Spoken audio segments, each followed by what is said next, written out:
Audrey, Alison. Thank you for joining me this very early morning for your July 2015 forecast.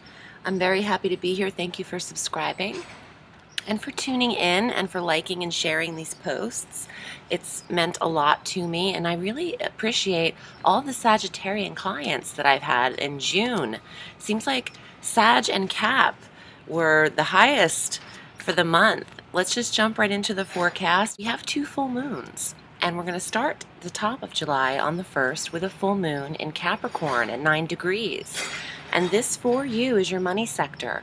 So there is an awareness and an illumination in the house of possessions, house of self-worth and self-value as well, right at the start of the month. The second full moon is the very last day on the 31st. I'll get to that shortly. But you might find that something's illuminated in the finance that needs to be seen or rebudgeted. And what better way than to start that right at the top of the month? Get that out of the way. Mercury is still in Gemini at the top of the month, but he makes his transit out on the 8th into Cancer, into your 8th house of shared resources. So there could be some replenishment happening in the money sector regarding the 2nd and the 8th house. Those 2 houses are directly across from each other on the astrological wheel, so when one door closes, another one opens. Also, the 8th house is intimacy, and not just the shared resources, but it's the sex. And it could also be property, and wills, and estates, and inheritances. And Mercury is information, and news, communication, analysis. So there might be something coming through that you need to tend to regarding property, paperwork, the analyzation and reviewing of documents. Mercury makes a very quick stay from the 8th. He'll transit again on the 23rd, so it's just a 2-week, 1-day stay for him in the sign of Cancer. On the 15th, we have our new moon at 23 degrees of Cancer. So this 8th house of property and intimacy, shared resources, is affected. It's where the new moon is. So for those of you who would like to start your intentions on new property or a new intimacy, there's right smack in the middle of the month, you could find that you're drawing that in more readily than at the top and the bottom. It'd be a great time to set your intentions on a new place that you'd like to live, a new location even with the 8th house. It could also be setting new boundaries in your sexual life, in your personal relationship, discussing new areas of intimacy and how you'd like to take the relationship forward as well. And for those of you who aren't in a relationship, mid-month is the perfect time on that 15th to attempt to draw that in, set your intentions in that area. On the 22nd of July, the Sun enters Leo, where he'll meet up with Jupiter and Venus. Venus is there. So, and Mercury follows the next day. He doesn't want to be left out. So we're going to have some major personal planets all in the 9th house for you. All in the sign of Leo, Jupiter, Venus conjunct, the Sun, Mercury. This is a plethora of energy regarding travel, foreign travel, exploring and broadening the mind, going the distance, taking courses, higher education. I think that the 9th house could also be the belief system for you. With all of these planets there, you could be changing the belief system. Discovering what works for you with Mercury there, reading a lot about new cultures, studying metaphysical areas and even spiritual practices in the 9th house, the expansion with Jupiter here, the broadening of the awareness of the mind, of what you'd like to study and what you'd like to learn. There could be a lot of desire to travel in this summer at this time for you, and continuing through July. You know, Jupiter will be there through August 11th. Also, Venus will remain in that sector through October 8th. So you'll have quite a lot of energy. The Sun will stay there for 30 days, like he does every year. On the 25th, Venus will retrograde in this sector. She just reaches 0 degrees of Virgo before she is reminded that she's not finished with Leo. And she retrogrades through September 6th in Leo, only making it 0 degrees of Virgo, so not really influenced too much into the sign. And she'll go direct on October 8th. I'm sorry, September 6th, remaining in Leo through October 8th. Then transits into Virgo on October 9th. So this 9th house for you, the desire to travel, Venus is beauty, and you might want to surround yourself with beautiful locations, or even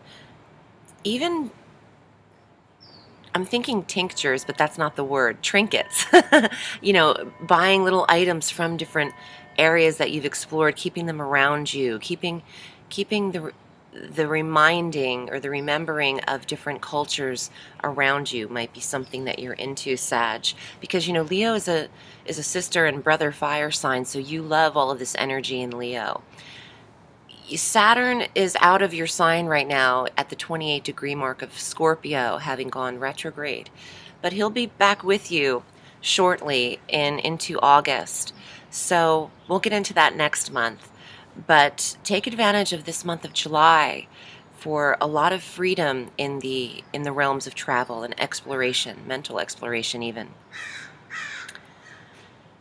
On the 26th, Uranus retrogrades, also in a fire sign, Aries. So all of this is trining you, Sag. Uranus, the planet of rebellion, and the internet retrograding at 20 degrees of Aries in your 5th house of creative endeavors, of passion, of children, true love, romance. Uranus likes his independence. And you might feel, a Uranus retrograde is not uncommon though. We deal with one annually. And he retrogrades for 6 months at a time. So this is not a review that you're not used to. You've experienced this before in the 5th house. He's been stationed there since 2010. So it could be this feel or this need to break free from the role of parenting, even though you can't really do much about that. It could be the need to be more independent in your romance, in your dating. You might not want the confinement of a relationship. Uranus likes to strike out on his own and become a little more autonomous in his direction, very individualistic. On the 31st, this is when we have our second full moon. And if we have 2 full moons in a month, the second one, the latter, is called a blue moon. So we have our blue moon on the 31st of July at 7 degrees of Aquarius in your 3rd house. 3rd house of communications. 3rd house of speech, writing, analysis, all things Mercury, all things Gemini. Now, Aquarius is your solar 3rd house. Make sure to watch your rising sign forecast. They tend to be a little more accurate for your personal natal charts due to the ascendant depicting where your 1st house really resides on your natal chart. However, on a solar scope, these are solar forecasts as well. The blue moon, make sure you get out and watch that on the 31st. The hue should be very amazing. But there is an ending in the 3rd house. Now, this is also the house of siblings and the house of the vehicle. So some of you might be getting new cars. You can't get new siblings, but you could trade in a vehicle around the 31st or be contemplating that, feel the pull to do that. Our last blue moon was August of 2012. August 31st of 2012. So it's been a minute. It's been 3 years since we've had a blue moon. You might feel the need to solve something with one of the siblings, to discuss an ending of something that came to a head in the family, perhaps. I'd like to get to the cards, though, and see what they have to say for Sagittarius for July. And if you'd like to book a private reading with me, I'm at audreyallison.com. You can select your time length via the PayPal button, and I will email you back within a day or two, and we can set that up. So, Sagittarius, here are your cards for July. Four of Cups. Some of you might feel like you're not moving forward right now. A little bit of stagnation, feeling stuck, not moving. Maybe a little bit emotional. But the Knight of Swords is a release of cutting off something that no longer serves you, perhaps that's keeping you in this feeling. And the Seven of Wands are the fighting dogs, a little competition around you, argument, or maybe some mild aggression. Let's see what this is. And you have three cards at the end. The Three of Cups, friendship, trust, generosity. The Nurturer, the Six of Cups, nurturing the self, not too much, not too little, balance.